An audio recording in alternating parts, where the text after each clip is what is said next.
بلکہ اس پر ایسے جدید ترین راڈار لگائے گئے تھے کہ ان کی مدد سے دور دراز کے ممالک میں ہونے والی فوجی نقل و حرکت بھی صاف طور پر چیک کی جا سکتی تھی، اور اسی ٹاور کی وجہ سے اسرائیل اپنے گرد پھیلے ہوئے عرب ممالک اور تقریباً تمام دشمن ممالک پر کڑی نگاہ رکھنے میں کامیاب ہو گیا تھا۔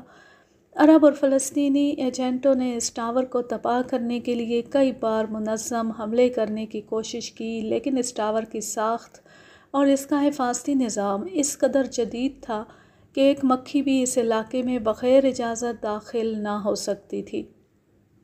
خصوصی حفاظتی انتظامات کے لیے اس ٹاور کے گرد 100 فٹ کے دائرے تک، زمین سے لے کر ٹاور کی بلندی تک، جی ایکس ریز کا ایک دائرہ قائم کیا گیا تھا۔ یہ ریز انسانی آنکھ سے نظر نہ آتی تھی، لیکن ان ریز کی خصوصیت یہ تھی کہ اس میں وجود رکھنے والی ہر چیز ایک لمحے میں جل کر راکھ ہو جاتی تھی۔ اسی وجہ سے ان ریز کے گرد چاروں طرف خاردار تاروں کی باڑ لگا دی گئی تھی، جن پر جگہ جگہ خطرے کے نشانات کی پلیٹیں جڑی ہوئی تھیں۔ اس خاردار تار کے گرد مزید 100 فٹ کا فاصلہ رکھ کر بیرک نما گول عمارت بنائی گئی تھی۔ اس ساری عمارت کے اندر کوئی دیوار نہ تھی، یہ ایک گول اور مسلسل ہال سا بن گیا تھا جس میں داخلے اور باہر نکلنے کا صرف ایک دروازہ تھا، جس پر چیکنگ کمپیوٹر نصب تھا۔ ہال کے اندر بھی جگہ جگہ چیکنگ کمپیوٹر نصب تھے۔ اس گول ہال کمرے میں انتہائی جدید مشینری نصب تھی جو اس ٹاور کی مدد سے دور دراز تک کی رپورٹیں تیار کر کے اسرائیل کی ڈیفنس کونسل کو براہ راست بھجواتی تھی۔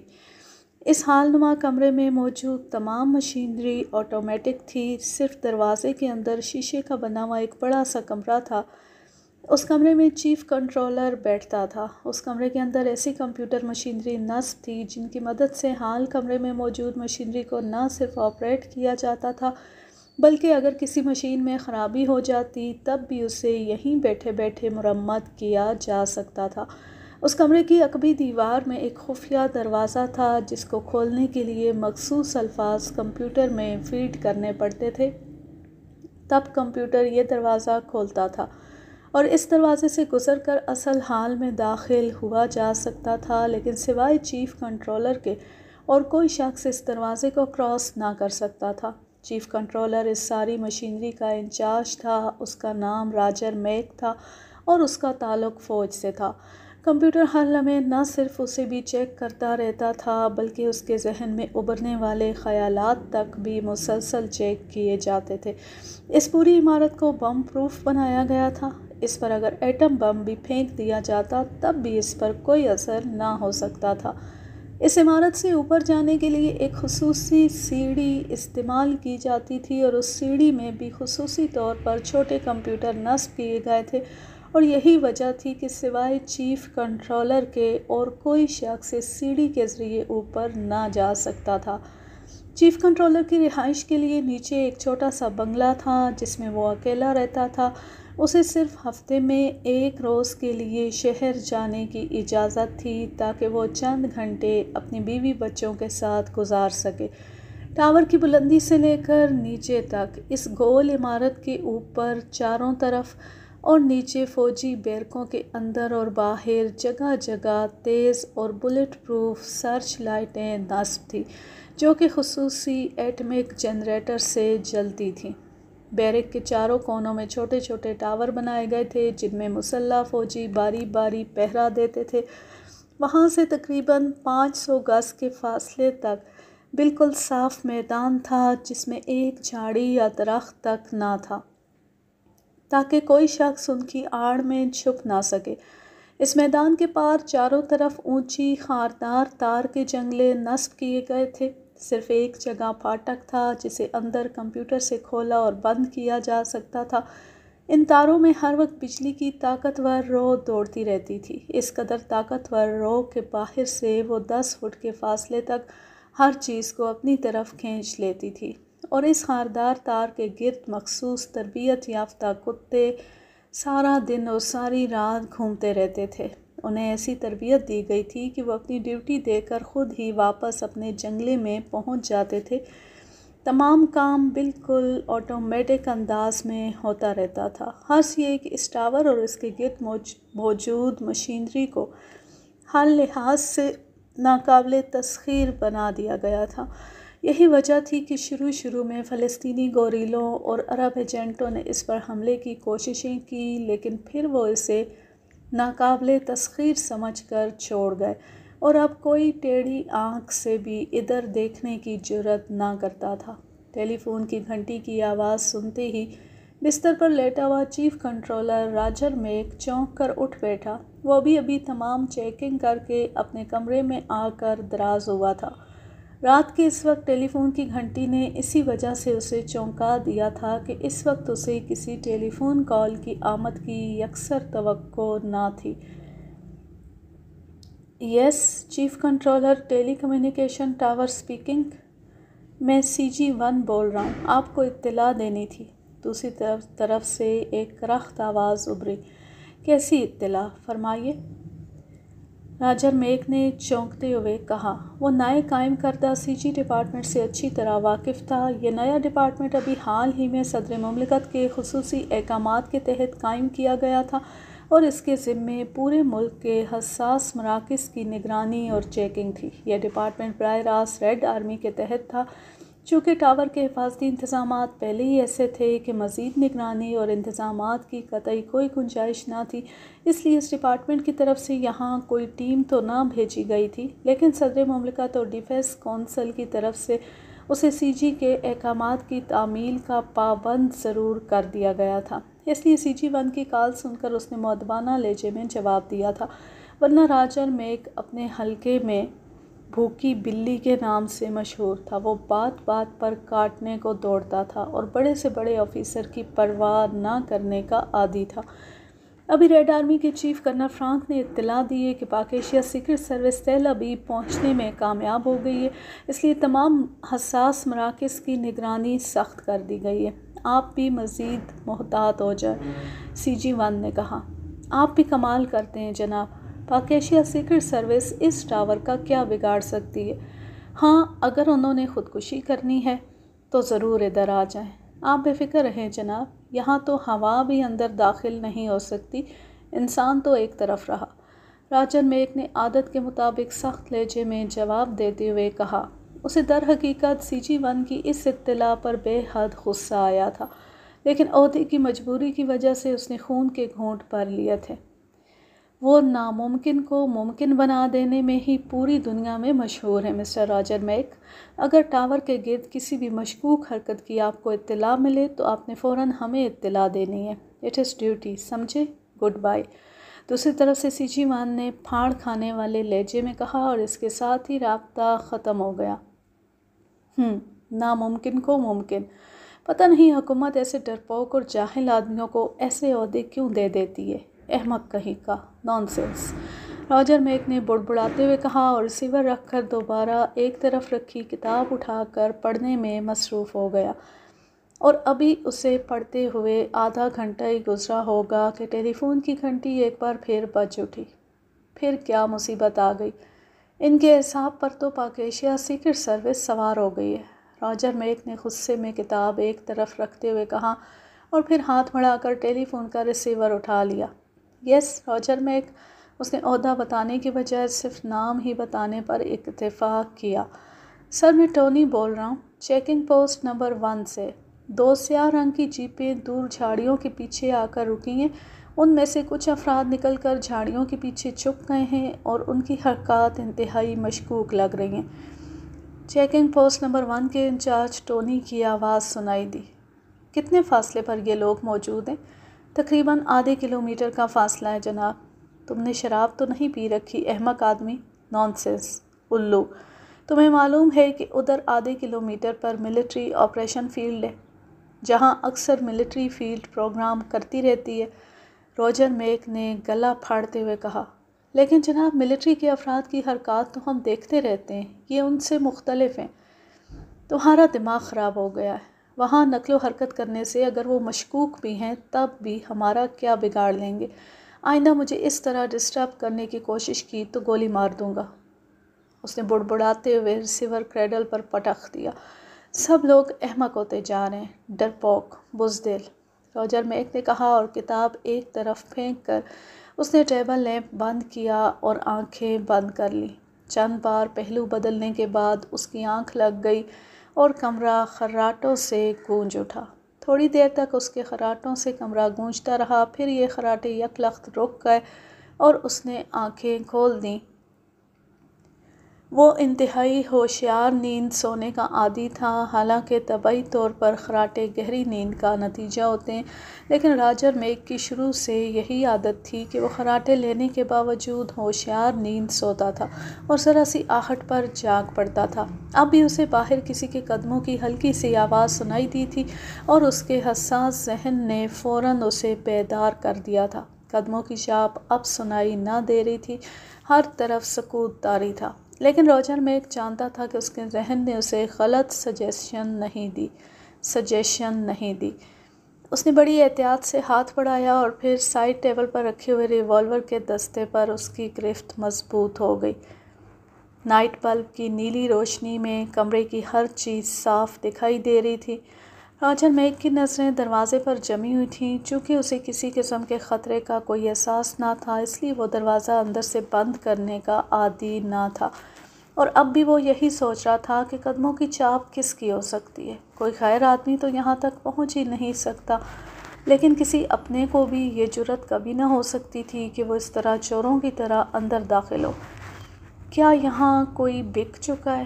راجر میک نے دل ہی دل میں سوچا، اور اسی لمحے اس نے دروازے کے پٹ آہستہ سے کھلتے دیکھے۔ یوں لگ رہا تھا جیسے کوئی انتہائی احتیاط سے دروازہ کھول رہا ہو۔ راجر میک نے ہونٹ بھینچ لیے۔ چند لمحوں بعد دروازے کا ایک پٹ کھلا اور دوسرے لمحے ایک نسوانی آواز سنائی دی اور راجر میک یہ آواز سنتی بوکھلاہٹ بھرے انداز میں اچھل کر کھڑا ہو گیا۔ منظر بدلتا ہے۔ سنو، تم دونوں نے یہاں ایسی حرکات کرنی ہے کہ جیسے تم دونوں مشکوک افراد ہو۔ ریڈ آرمی لازماً تمہیں چیک کرے گی اور ہو سکتا ہے کہ ریڈ بھی کرے۔ جیسے ہی اس کا ریڈ ہو تم نے نکل جانا ہے، لیکن اس وقت تک تم دونوں نے انہیں الجھائے رکھنا ہے۔ عمران نے اپنی اور ٹائیگر کی قد و قامت کے 2 عرب نوجوانوں سے مخاطب ہو کر کہا۔ ایزابیلا کے کانوں سے اترے ہوئے رنگ اس کے ہاتھ میں تھے۔ جناب، اب بھی تو چیکنگ ہو رہی ہوگی؟ نہیں، جب تک میں ان رنگوں میں موجود مائکرو ٹیلی سسٹم آن نہیں کروں گا انہیں یہاں کے بارے میں معلومات نہیں ہوں گی۔ بے فکر رہو، میں چاہتا ہوں کہ تم ریڈ آرمی کو اس طرح الجھائے رکھو کہ وہ کسی اور طرف متوجہ ہی نہ ہو سکے۔ عمران اور ٹائیگر نے گولڈن بار سے نکلنے کے بعد حارث کے نائب ابو رزاق کی مدد سے یہ کوٹھی حاصل کی اور ریڈ فائر کے 2 ایسے نوجوانوں کو طلب کیا جو بالکل عمران اور ٹائیگر کی قد و قامت کے ہوں۔ جولیا اور اس کے ساتھی دوسرے مقام پر تھے، اور عمران نے یہاں پہنچتی حارث کے نائب ابو رزاق کی مدد سے اپنا پہلا ٹارگٹ منتخب کر لیا۔ تیل ابیب پہنچتی عمران نے شاکس رات کے کہنے کے مطابق براہ راست حارث سے بات کی، اور اس نے عمران کو بتایا کہ گولڈن بار کا یعقوب کانڈی یہاں اس کا نمبر 2 ہے، وہ سارے انتظامات بھی کرے گا، اور اس کے پاس ڈیفنس لیبارٹری اور ڈیفنس اسٹور نمبر 1 کے نقشے بھی موجود ہیں۔ عمران نے حارث سے کہہ کر ایک خفیہ کوٹھی کا بندوبست براہ راست کرایا جس کا تعلق یعقوب کانڈی سے نہ تھا، کیونکہ باتوں باتوں میں حارث نے اسے بتایا کہ ریڈ آرمی کا کرنل مارگن ایک بار یعقوب کانڈی سے مشکوک ہو چکا ہے، لیکن یعقوب کانڈی نے اپنی عیاری سے اسے ڈاج دے دیا تھا۔ اس وقت کرنل فرانک بھی کرنل مارگن کے ساتھ تھا۔ اس بات سے عمران ذہنی طور پر کھٹک گیا، کیونکہ وہ ریڈ آرمی کے اصولوں کو اچھی طرح جانتا تھا۔ وہ مشکوک افراد کو ڈھیل دینا تو جانتے ہی نہ تھے۔ یہی وجہ تھی کہ اس نے یعقوب کانڈی سے ہٹ کر اپنی رہائش کا بندوبست کیا تھا، اور اس نے حارث کو کہہ دیا تھا کہ وہ یعقوب کانڈی کو پہلے چیک کرے گا، پھر اس سے مزید بات چیت ہوگی۔ حارث نے اسے بہت یقین دلایا کہ یعقوب کانڈی ان کا خاص آدمی ہے، لیکن ظاہر ہے عمران اس کی بات اتنی آسانی سے کہاں ماننے والا تھا۔ اس کی اب تک کی کامیابی کا راز تو اسی طرح کی احتیاطوں میں ہی تھا۔ چنانچہ وہی ہوا۔ عمران صرف ٹائیگر کو ہمراہ لے کر گولڈن بار پہنچا، اور پھر اس کی تیز نظروں نے چند ہی لمحوں میں بار کی نگرانی پر موجود افراد کو چیک کر لیا اور اس کے بعد ایزابیلا کی نظروں نے سارا بھانڈا پھوڑ دیا، لیکن عمران بہرحال اس سے نقشے حاصل کرنا چاہتا تھا، اس لیے اس نے اس وقت تک یعقوب کانڈی پر شک ظاہر نہ کیا جب تک وہ نقشے اس کے پاس نہ پہنچ گئے۔ اسے معلوم تھا کہ یہ نقشے کسی حد تک درست ہوں گے، کیونکہ اعتماد قائم کرنے کے لیے ایسے حربے اختیار کیے جاتے۔ خطرہ انہیں اس لیے نہ تھا کہ وہاں تک کسی کے پہنچنے سے پہلے یعقوب کانڈی کی مدد سے وہ گروپ کو ختم کر دیتے، اس طرح ان نقشوں کے استعمال کی نوبت ہی نہ آتی۔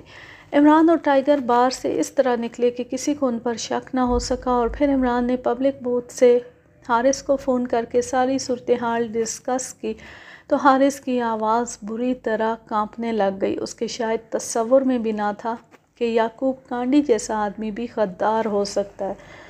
بہرحال حارث نے اسے دوسرے آدمی کا پتہ دیا، یہ ابو رزاق تھا، ریڈ فائر کے ایک اور گروپ کا انچارج، جو یعقوب کانڈی سے بھی خفیہ تھا۔ اور پھر ابو رزاق کی مدد سے عمران نے یہ کوٹھی اور 2 عرب نوجوان حاصل کیے، اور اب انہیں اپنی جگہ چھوڑ کر وہ ریڈ آرمی کو اس وقت تک الجھانا چاہتا تھا جب تک وہ اپنا پہلا مشن نہ مکمل کر لیتا۔ اس پہلے مشن کے متعلق بھی باتوں باتوں میں اسے ابو رزاق سے پتہ چلا تھا، اور یہ ٹارگٹ اسے بے حد پسند آیا۔ چنانچہ اب یہاں سے نکل کر اس کا پروگرام ابو رزاق سے ذاتی طور پر مل کر اس ٹارگٹ کے متعلق مزید تفصیلات حاصل کرنا تھا۔ چنانچہ ان دونوں نوجوانوں کو رنگز کا سسٹم آن کرنے کے متعلق سمجھا کر عمران اور ٹائیگر کوٹھی سے باہر آ گئے۔ عمران نے انہیں بتا دیا کہ جب تک وہ فون نہ کرے وہ اس رنگ کا سسٹم آن نہ کریں، وہ زیادہ سے زیادہ وقت حاصل کرنا چاہتا تھا۔ کوٹھی سے نکلنے کے بعد ٹائیگر اور عمران اس کار میں بیٹھ کر جس میں دونوں نوجوان آئے تھے ابو رزاق کے پاس پہنچ گئے۔ ابو رزاق کی بظاہر جنرل سٹور کی ایک بہت بڑی دکان تھی۔ وہ اپنے قد و قامت اور حلیے سے صرف کاروباری آدمی نظر آتا تھا، لیکن اس کی آنکھوں میں موجود تیز چمک اور فراخ پیشانی بتا رہی تھی کہ وہ بے حد پھرتیلا اور ذہین آدمی ہے۔ ہاں تو ابو رزاق، اب تم تفصیل سے بتاؤ کہ یہ ٹاور کیا ہے اور اس کی تفصیلات کیا ہیں؟ عمران نے دکان کے پیچھے بنے ہوئے ابو رزاق کے دفتر میں بیٹھتے ہوئے پوچھا۔ ابو رزاق سے پہلے بھی اس کی ملاقات ہو چکی تھی، جب وہ پہلی مہم کے سلسلے میں تل ابیب آیا تھا۔ اس وقت فلسطینی تنظیم کا لیڈر ابو صالح تھا اور ابو رزاق اس کا نائب تھا۔ عمران صاحب، یہ ٹاور ناقابل تسخیر ہے، آپ اس کا خیال چھوڑ دیں۔ ہم اس ٹاور کی وجہ سے اب تک سینکڑوں قیمتی آدمی ضائع کر بیٹھے۔ ابو رزاق نے انتہائی سنجیدہ لہجے میں کہا، چلو اب اگر بے قیمت آدمی ضائع ہو جائیں گے تو کوئی فرق نہیں پڑے گا، تم تفصیل بتاؤ۔ اور سنو، میرے پاس اتنا وقت نہیں ہے کہ میں یہاں آ کر ہدایت نام کی چیزیں سنتا رہوں۔ عمران کا لہجہ قدرے تلخ ہو گیا تھا۔ ٹھیک ہے جناب، جیسا آپ مناسب سمجھے۔ پھر اس نے میز کی طرح سے ایک پیڈ نکالا اور اس کے خالی کاغذ پر اس نے باقاعدہ نقشہ بنا کر ٹاور کے متعلق پوری تفصیلات عمران کو سمجھانا شروع کر دی۔ عمران اور ٹائیگر خاموش بیٹھے غور سے یہ سب باتیں سن رہے تھے۔ ٹائیگر کے چہرے اور آنکھوں سے شدید حیرت کے آثار نمایاں تھے، جبکہ عمران کا چہرہ بالکل سپاٹ تھا۔ حیرت ہے؟ اس قدر حفاظتی انتظامات؟ ٹائیگر نے بڑبڑاتے ہوئے کہا۔ ابو رزاق اس وقت تفصیلات بتا کر خاموش ہو چکا تھا۔ یہ سب تفصیلات تمہیں کیسے معلوم ہوئی؟ سب سے پہلے میں نے اسے تسخیر کرنے کے لیے مشن ترتیب دیا تھا اور میں نے اس کے لیے بڑی بھاگ دوڑ کر کے تفصیلات جمع کی تھی، لیکن یہ مشن کیا، اس کے بعد بے شمار مشن بری طرح ناکام ہو گئے اور آخر کار ہم نے اسے تسخیر کرنے کا خیال تک ذہن سے نکال دیا۔ یہ تو نہ جانے کس طرح باتوں باتوں میں آپ سے اس ٹاور کا ذکر ہو گیا۔ تم نے اچھا کیا کہ مجھ سے ذکر کر دیا۔ یہ ٹاور اسرائیل کے لیے ڈیفنس لیبارٹری اور ڈیفنس سٹور نمبر 1 سے بھی زیادہ اہم ہے، اور ان دونوں مقامات کے متعلق چونکہ وہ پہلے ہی خبردار ہو چکے ہیں، اس لیے ظاہر ہے کہ وہاں انہوں نے مزید اقدامات کر رکھے ہوں گے۔ اس لیے اگر ہم پہلے ٹاور اڑا دیں تو پوری اسرائیلی انتظامیہ شدید بھونچال کی زد میں آ جائے گی۔ لیکن عمران صاحب، یہ ہوگا کیسے؟ جیسے ہوگا تمہارے سامنے ہوگا۔ یہ بتاؤ، اگر میں کچھ سامان حاصل کرنا چاہوں تو مل جائے گا؟ جو میسر ہوگا جناب، وہ تو لازماً مل جائے گا۔ عمران نے پیڈ اپنی طرف کھسکا کر اس پر سامان کی فہرست لکھنا شروع کر دی۔ جب اس نے فہرست کے نیچے لکیر ڈالی تو ابو رزاق بول پڑا، بالکل جناب، یہ سامان مل جائے گا، لیکن یہ سدھایا ہوا لنگور یہ منصوبے کے لیے بے حد ضروری ہے، اس کا ٹرینر بھی ساتھ ہونا چاہیے۔ اور سنو، چیف کنٹرولر کی بیوی اور بچوں کے متعلق تمہارے پاس کوئی تفصیلات ہیں؟ بالکل جناب۔ اور پھر وہ ان کے متعلق تفصیلات بتانے لگا۔ اوکے، تم یہ سامان کوٹھی لے آؤ، ہم لوگ وہیں جا رہے ہیں، عمران نے اٹھتے ہوئے کہا، اور ابو رزاق نے سر ہلا دیا اور پھر وہ انہیں باہر تک چھوڑنے آیا۔ عمران صاحب، آخر آپ نے سوچا کیا ہے؟ سامان سے تو کوئی خاص بات ظاہر نہیں ہو رہی، ٹائیگر نے کار چلتے ہی کہا۔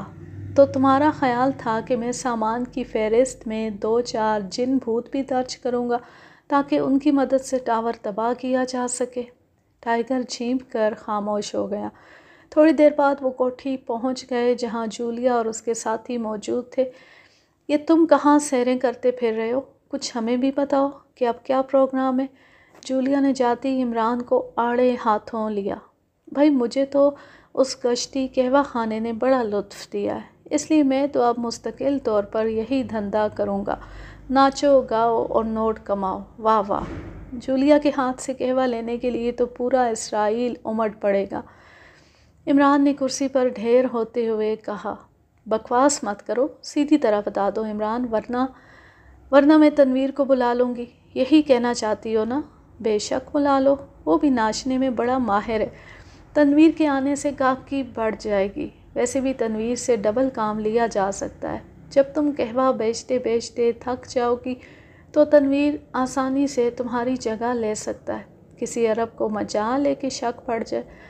عمران صاحب، اب تک میں نے آپ سے کوئی بات نہیں کی، صرف اس لیے کہ یہ مشن میرے نقطہ نظر سے انتہائی اہم ہے، اس لیے پلیز میرے منہ نہ لگیں ورنہ، تنویر نے غصے میں جواب دیا۔ اچھا، یعنی مشن کی اہمیت یہی ہے کہ تنویر خاموش رہے؟ تمہارے بولنے سے مشن کی اہمیت ختم ہو جائے گی؟ لو سن لو مس جولیا، تم خواہ مخواہ مجھ سے ناراض ہوتی ہو۔ پھر اس سے پہلے کہ کوئی عمران کی بات کا جواب دیتا، پاس پڑے ہوئے ٹیلی فون کی گھنٹی بج اٹھی۔ عمران نے ہاتھ بڑھا کر ریسیور اٹھا لیا۔ یس، مست ملنگ اسپیکنگ، عمران نے سنجیدہ لہجے میں کہا، اور اس کا نام سن کر غصے میں بھری بیٹھی جولیا بھی بے اختیار مسکرا دی۔ یہاں عمران صاحب ہوں گے، میں نے ان سے بات کرنی ہے، دوسری طرف سے حارث کی آواز سنائی دی۔ عمران صاحب، سوری صاحب تو یہاں کوئی نہیں، سارے دیسی لوگ ہیں، صاحبوں سے ملنے کے لیے تمہیں ولایت جانا پڑے گا۔ او عمران صاحب آپ، میں حارث بول رہا ہوں۔ مجھے ابھی ابو رزاق نے بتایا ہے کہ آپ ٹاور پر حملہ کرنا چاہتے ہیں۔ عمران صاحب، وہ تو قطعی ناممکن ٹارگٹ ہے، اور ان حالات میں ہم آپ کو ضائع نہیں کرنا چاہتے، اس لیے بہتر یہی ہے کہ آپ کوئی اور ٹارگٹ منتخب کر لیں۔ ٹھیک ہے، میرا خیال ہے کہ میں اپنے گروپ سمیت یہاں کے کسی بینک کا لاکر توڑ کر رقم نکال لاؤں، یا پھر کسی دکاندار کو ریوالور دکھا کر اس کا کیش باکس اٹھا لاؤں۔ کیا خیال ہے؟ کیسے ٹارگٹ ہیں یہ دونوں؟ اوہ عمران صاحب، میرا یہ مطلب نہ تھا، بلکہ ریڈ فائر چیف صاحب، آپ اپنے قیمتی مشورے اپنے پاس رکھیں، سمجھے؟ آئندہ مجھے مشورہ دینے پر اپنا قیمتی وقت ہرگز ضائع نہ کیا کریں۔ اگر میں اس طرح مشورے ماننے کا عادی ہوتا تو اب تک شادی کر کے بچوں کی کتابیں اور کاپیاں خریدتا پھرتا۔ اوہ سوری سر، ویری سوری، واقعی مجھ سے غلطی ہو گئی، میں آئندہ محتاط رہوں گا سر، حارث نے معذرت بھرے لہجے میں جواب دیا۔ ابو رزاق سے کہیں کہ سامان مجھ تک پہنچا دے اور بس، اس کے بعد کیا ہوتا ہے کیا نہیں ہوتا یہ میرا مسئلہ ہے، عمران نے سخت لہجے میں کہا اور ریسیور کریڈل پر پٹخ دیا۔ یہ ٹاور کا کیا مسئلہ ہے؟ جولیا نے پوچھا، اور عمران نے جیب سے ابو رزاق والا کاغذ نکالا اور ان کے سامنے بچھا کر ساری تفصیلات بتانے لگا۔ اوہ، پھر تو یہ حارث صاحب ٹھیک کہہ رہے تھے، یہ مشن نہیں خودکشی ہے، جولیا نے منہ بناتے ہوئے کہا۔ سنو جولیا، آئندہ ایسی بات کم از کم میرے سامنے منہ سے نہ نکالنا، تم X2 کی نائب اور سیکرٹ سروس کی سیکنڈ چیف ہو، میں تو بہرحال باہر کا آدمی ہوں، لیکن مجھے اتنا معلوم ہے کہ X2 اگر تمہاری یہ بات سن لیتا تو پھر شاید تنویر بھی تمہیں اس کے عتاب سے نہ بچا سکتا۔ ہم یہاں گوڑیاں کھیلنے نہیں آئے، اسرائیل کو ناک ڈاؤن کرنے آئے ہیں۔ اسرائیل کو اپنی طاقت پر گھمنڈ ہے اور ہم نے اس کی طاقت کے اس گھمنڈ کو توڑنا ہے۔ پہلے تو شاید میں کچھ اور کرتا، لیکن اب یہ مشن تم نے پورا کرنا ہے۔ تم اس مشن کے انچارج ہو، جو پروگرام بھی چاہے بناؤ، بس اس ٹاور کو تباہ ہونا چاہیے۔ عمران نے یک لخت بدلے ہوئے لہجے میں کہا اور جولیا حیرت سے آنکھیں پھاڑے اسے دیکھتی رہ گئی۔ آئی ایم سوری، یہ کام مجھ سے نہ ہو سکے گا۔ ایکسٹرو نے تمہیں ہمارا لیڈر بنا کر بھیجا ہے، اس لیے تم ہی ہمیں لیڈ کرو گے۔ جولیا نے چند لمحے خاموش رہنے کے بعد کہا اور عمران بے اختیار مسکرا دیا۔ مطلب یہ کہ بینڈ ماسٹر میں ہی ہوں، تم صرف بس باجے بجاتے رہ جاؤ۔ عمران نے مسکراتے ہوئے کہا اور عمران کے اس طرح گرگٹ سے بھی زیادہ تیزی سے رنگ بدلنے پر عمران کے ساتھی بے اختیار ہنس پڑے۔ رقم بھی تو بینڈ ماسٹر ہی جمع کرتا ہے، میرا مطلب ہے تعریفوں سے۔ چلو اس بار تعریف تم لے جانا، رقم مجھے دے دینا، بس پھر تو تم خوش ہو۔ عمران صاحب، آخر آپ نے اس مشن کے لیے کوئی منصوبہ تو بنایا ہوگا؟ کیپٹن شکیل نے انتہائی سنجیدہ لہجے میں کہا۔ بالکل بنایا ہے، اسی منصوبے کے تحت تو سامان منگوایا ہے۔ ٹائیگر کہہ رہا تھا کہ فہرست میں 2-4 جن بھوت بھی لکھ دو، مگر میں دراصل جن بھوتوں سے بہت ڈرتا ہوں۔ سنا ہے خوبصورت عورتوں کو فوراً چمٹ جاتے ہیں، کیوں تنویر؟ عمران نے ایک بار پھر شرارت بھرے لہجے میں کہا اور تنویر بجائے غصہ کرنے کے بے اختیار ہنس پڑا۔ بات سے بات نکالنا تو کوئی تم سے سیکھے، وہ منصوبہ تو بتاؤ۔ منصوبہ بندی تو اصل مسئلہ ہے، کم بچے، خوشحال گھرانہ ٹائپ کا منصوبہ اگر چاہیے تو پھر اس کے۔ عمران کی زبان ایک بار پھر چل پڑی۔ میرا خیال ہے کہ ہمیں 2 مختلف سمتوں سے اس ٹاور پر حملہ کرنا چاہیے تاکہ محافظوں کی توجہ بڑھ جائے۔ صفدر نے عمران کی بات کاٹتے ہوئے کہا۔ میرے ذہن میں ایک تجویز آ رہی ہے، کیوں نہ ہم ایک بڑی سی پتنگ لے کر اس کے ساتھ خوفناک قسم کا بم باندھ کر اسے اڑا دیں اور پھر پتنگ کو غوطہ دے کر یہ بم ٹاور کے عین اوپر ٹکرا دیں، چوہان نے کہا۔ واہ، کیا ذہن پایا ہے تم نے! پہلے تو ایسی پتنگ ہونی چاہیے جو 1000 فٹ کی بلندی تک اڑ سکے، پھر اس قدر بڑی ہو کہ اس کے ساتھ بم بندھا ہو، پھر ہوا کا رخ ٹاور کی طرف ہو، اور آخری بات یہ کہ عمران نے ہنستے ہوئے کہا۔ آئیڈیا برا نہیں عمران صاحب، آپ نے خواہ مخواہ چوہان کا مذاق اڑانا شروع کر دیا۔ اگر اچھا آئیڈیا ہے تو بسم اللہ، جا کر اڑاؤ پتنگیں اور لڑاؤ پیچ۔ پھر اس سے پہلے کہ عمران کوئی جواب دیتا، ایک عرب نوجوان اندر داخل ہوا۔ یہ اس کوٹھی میں بطور محافظ رکھا گیا تھا۔ سر ابو رزاق صاحب نے سامان بھجوایا ہے، باہر برآمدے میں ہے۔ اتنی جلدی آ گیا؟ چلو ٹھیک ہے، یہیں لے آؤ، اور سنو 4 جیپوں کا بندوبست کرو۔ ہو جائے گا سر، عرب نوجوان نے کہا اور تیزی سے مڑ گیا۔ تھوڑی دیر بعد 2 اور عرب نوجوان 2 بڑے بڑے تھیلے اٹھائے اندر داخل ہوئے، جبکہ تیسرے نے ایک پنجرا اٹھایا ہوا تھا جس میں سیاہ رنگ کا ایک بڑا سا لنگور بیٹھا ہوا تھا۔ ارے یہ لنگور، یہ کیوں منگوایا ہے؟ پاک ایشیا سیکرٹ سروس کے تقریباً سارے ممبران نے ہی بیک زبان ہو کر پوچھا۔ میں نے سوچا کہ بس اس کی کمی رہ گئی ہے ٹیم میں، وہ پوری ہو جائے، عمران نے کہا اور کمرہ بے اختیار کہکوں سے گونج اٹھا۔ ابو رزاق کہاں ہے؟ وہ آ رہے ہیں جناب، کچھ تھوڑا سا سامان رہ گیا ہے، وہ خود لے کر آ رہے ہیں، عرب نوجوان نے جواب دیا اور عمران کے سر ہلانے پر وہ سامان وہاں کمرے میں رکھ کر باہر نکل گئے۔ سنو دوستو، اب میرا منصوبہ سن لو، شاید تمہیں پسند آ جائے۔ ٹاور کے گرد جی ایس ریز کا دائرہ قائم کیا گیا ہے۔ یہ ایسی ریز ہیں جو انسانی آنکھ سے نظر نہیں آتی، اور جو بھی ان ریز کے دائرے میں داخل ہو جائے وہ فوراً جل جاتا ہے، لیکن اسے جانور بالکل آسانی سے دیکھ سکتے ہیں۔ جی ایس ریز کا مرکز ٹاور کے اوپر والے حصے پر رکھا گیا ہوگا، کیونکہ یہ ریز عمودی یعنی نیچے سے اوپر تک جانے کی بجائے اوپر سے نیچے کی طرف آتی ہیں، اس لیے ظاہر ہے ان ریز کا مرکز ٹاور کی چوٹی ہوگی۔ اب مسئلہ یہ ہے کہ ان ریز کو کراس کیسے کیا جائے، تو اس کا سائنسی طور پر ایک ہی حل ہے۔ یہ ریز باقی ہر چیز کو جلا دیتی ہیں، صرف ایک چیز ایسی ہے جس پر یہ اثر نہیں کرتی، اور وہ ہے مائم اور شہد کا مکسچر۔ شہد تو خیر سمجھ میں آ گئی، لیکن یہ مائم کیا چیز ہے؟ جولیا نے پوچھا۔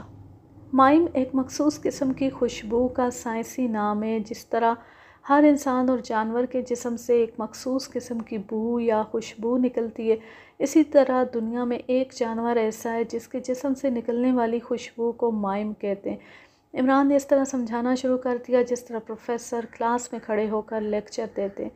اور وہ بو اس لنگور کے جسم سے نکلتی ہوگی۔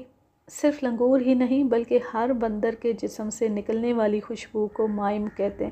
سیاہ لنگور کے جسم سے نکلنے والی مائم باقی بندروں کی نسبت بے حد تیز ہوتی ہے، اس لیے اگر ہم اس سیاہ لنگور کے جسم پر شہد کو اچھی طرح مل دیں تو یہ لنگور بڑی آسانی سے جی ایس ریس سے صحیح سلامت نکل جائے گا، اور پھر جس قدر پھرتی اور تیزی سے یہ ٹاور پر چڑھ سکتا ہے اتنی پھرتی سے کوئی انسان نہیں چڑھ سکتا۔ گڈ آئیڈیا، لیکن اس کے لیے کوئی سدھایا ہوا لنگور چاہیے۔ یہ سدھایا ہوا لنگور ہے۔ عبدالرزاق اس کے ٹرینر کو ساتھ لے کر آئے گا، لیکن یہ لنگور ٹاور تک پہنچے گا کیسے؟ بس یہی ایک مسئلہ ہے جس نے اس ٹاور کو سب کے لیے ناقابل تسخیر بنا رکھا ہے۔ مجھے یقین ہے کہ تمہاری زنبیل میں اس کا بھی کوئی حل موجود ہوگا۔ ہے تو صحیح ایک حل۔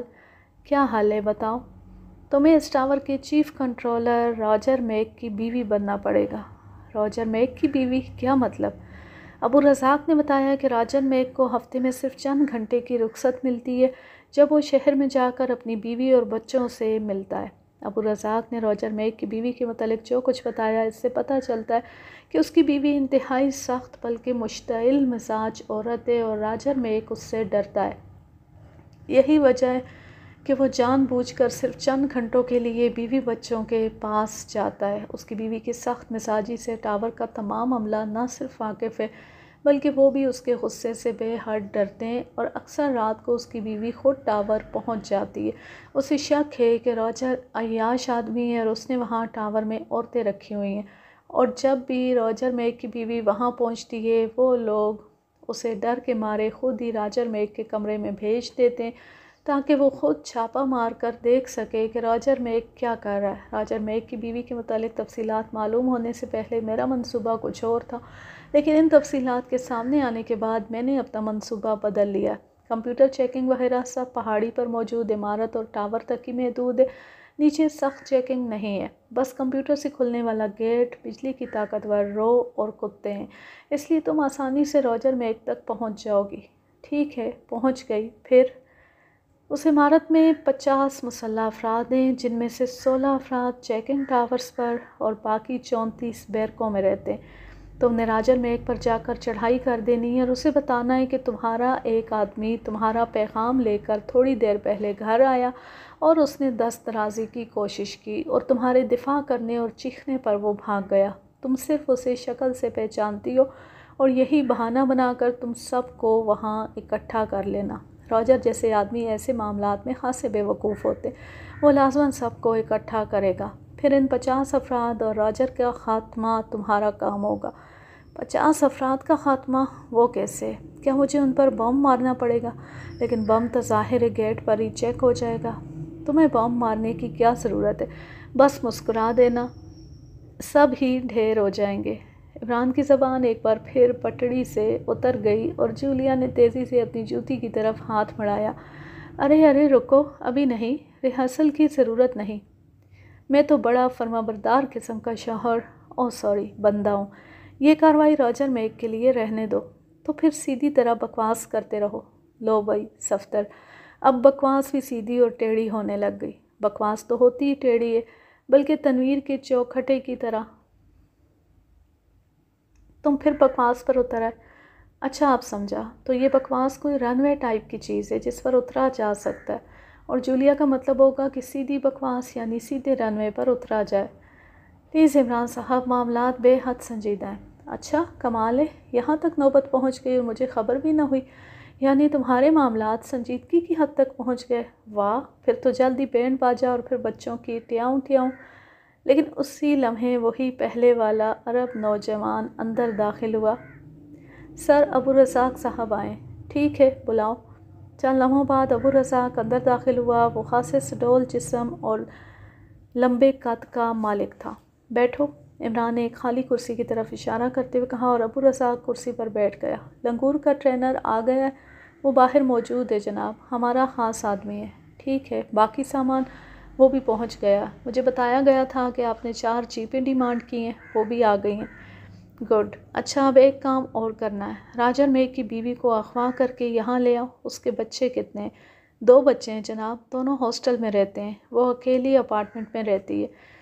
اوکے، اسے لے آؤ، لیکن خیال رکھنا کسی کو علم نہ ہو۔ اس کے میک اپ میں مس جولیا کو لانا چاہتا ہوں۔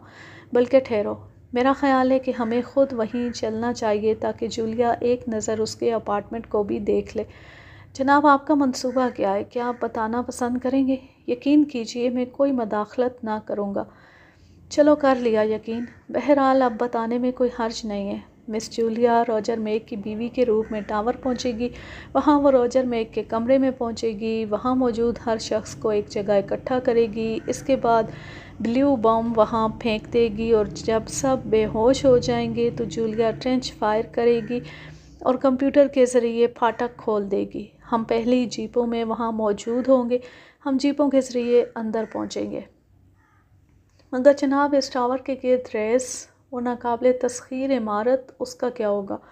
وہی ہوگا ابو رزاق صاحب جو مدعی چاہے گا، کیونکہ وہ پچھلے زمانے کی بات تھی کہ مدعی لاکھ برا چاہنے کے باوجود کچھ نہ کر سکتا تھا۔ آج کل تو وہی ہوتا ہے جو مدعی چاہتا ہے، بس ذرا وسائل کی ضرورت ہے۔ بہرحال تم مجھے اور جولیا کو راجر میک کے اپارٹمنٹ میں لے چلو، عمران نے کرسی سے اٹھتے ہوئے کہا اور ابو رزاق بھی ہونٹ بھینچے اٹھ کھڑا ہوا۔ وہ کسی طور پر بھی اس منصوبے سے مطمئن نظر نہ آتا تھا، لیکن ظاہر ہے کچھ کہہ نہ سکتا تھا۔ آج کے لیے بس اتنا ہی، اب میں لیتی ہوں آپ سے اجازت۔ جہاں رہیں خوش رہیں، شاد و آباد رہیں، ہنستے مسکراتے رہیں۔ اللہ حافظ، اللہ نگہبان۔